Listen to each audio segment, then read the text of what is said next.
If you're thinking about becoming a real estate agent, here is the truth. In real estate class, they don't teach you how to be a real estate agent. They mainly teach you how to not get sued. And they teach you a lot of valuable lessons, no doubt, but they don't teach you the job, the how to get business, what to do, how to behave, how well maybe they should cover how to behave a little bit, but there's so much more to this business. Like when you join a brokerage, that's not it. They don't just give you leads. Most brokerages don't just hand you a bunch of people to work with. Here you go, you're a real estate agent. Here's 20 people to work with. It doesn't work like that. If you join a team, they'll give you leads, and that's how you start generating business. Or if you want to be a solo agent like me, you've got to go out and hunt. You can't be given a fish all the time and never learn how to fish. You won't make it. But the thing is, one of the first things I did that I was glad that I did when I got into this business, that I went ahead and put a magnet on my car. I spent, I think it was $60 at the time on Vistaprint. I designed the magnet on Canva, popped it on Vistaprint, and spent that money. And that got me one of my neighbors who lived down the road, and she sold her place. And then she wanted to buy another place on the water. Then she said, you know what, this slope is too steep for my husband to cut the grass. It's too risky. Let's go ahead and buy a different house. And then she bought that other house, and she said, you know, I have an investment property out of town. I'd really like to buy my neighbor's house and change that into my investment property. So let's go ahead and sell that one and buy this one. So just having that magnet on my car, just telling my neighbors what I did by putting a magnet on the car and by considering my reputation, making sure I wasn't loud and disruptive in the neighborhood, making sure I had a good reputation with my neighbors and being a friendly neighbor, brought me so much business. And also, more than any of that, she's a good friend. I can stop by her house anytime and visit. I love, love, love these people. And more than that, not even, I won't say more than that, that's ultimate. But in addition to that, by having the magnet on my car, it lets others know, it lets others in the neighborhood, it helps compile a story.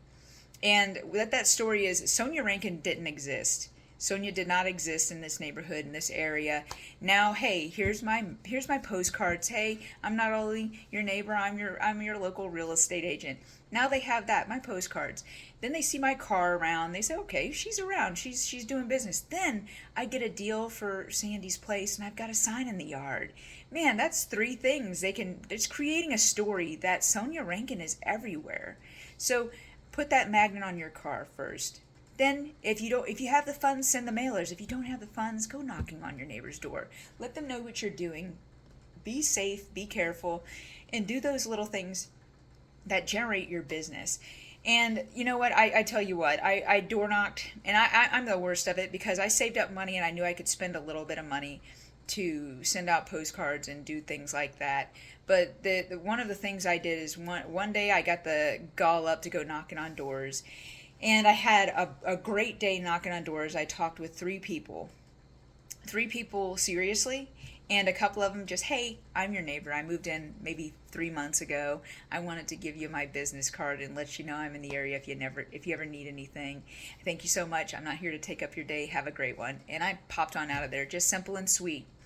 That one day, I had one listing, and then a couple months later, I get a call from another person I had met on that day, and they sold their place. But not only did they sell their place, but they bought another one that was bigger and better in Blue Water Bay.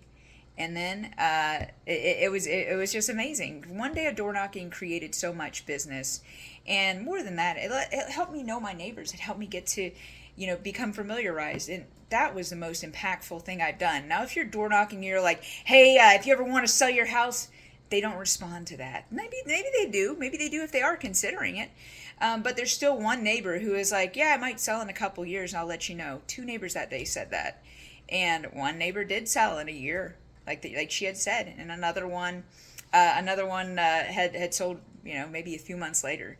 So door knocking was very successful for me. It's all about letting them know you're not here to take up their whole day, not taking up a bunch of their time, and letting them know that you are their neighbor. When you introduce yourself and say you're their neighbor, people automatically want to put it on a good impression. Oh, you're a neighbor. What, is there something wrong? Is there a problem? You have something to tell me?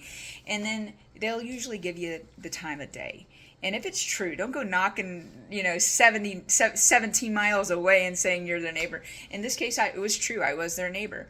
And anyway, I still send postcards, and from time to time I get a message. Hey, I get these postcards from you, and I wanted to see if you were interested in selling our property. And I'll tell you what, postcards, it took a good year for them to start working for me.